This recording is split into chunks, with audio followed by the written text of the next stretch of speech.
মাঝে মাঝে খুব বিদ্রোহী হতে ইচ্ছে করে, প্রচণ্ড রকম বিদ্রোহী। ইচ্ছে করে দ্রোহের বন্ধি শিখা জ্বালিয়ে সব কিছু পুড়ে করি ছাই। সমাজের রন্ধ্রে রন্ধ্রে যে সকল অনৈতিক নীতি, মানুষের গড়া অসামাজিক অমানবিক অবিবেচনার মূর্তি, সব কিছুকে বৃদ্ধাঙ্গুলি দেখিয়ে অসম্ভব বিদ্রোহী হতে চাই।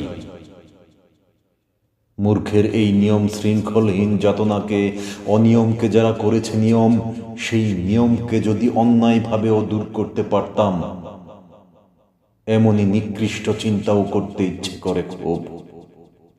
ইচ্ছে করে রক্তের প্রতিটি কণায় কণায় গর্জে উঠি, হিংস্র ব্যাঘ্রের মতো ঝাঁপিয়ে পড়ে মুণ্ডপাত করে দেই অমানবিক নিয়মের শৃঙ্খল। মাঝে মাঝে খুব বিদ্রোহী হতে ইচ্ছে করে, অপব্যবস্থার বিরুদ্ধে, অব্যবস্থাপনার বিরুদ্ধে, অনিয়ম যত উদ্যত, উদ্ভট যত প্রচলিত নিয়মের বিরুদ্ধে খুব বিদ্রোহী হতে ইচ্ছে করে, প্রচণ্ড রকম বিদ্রোহী।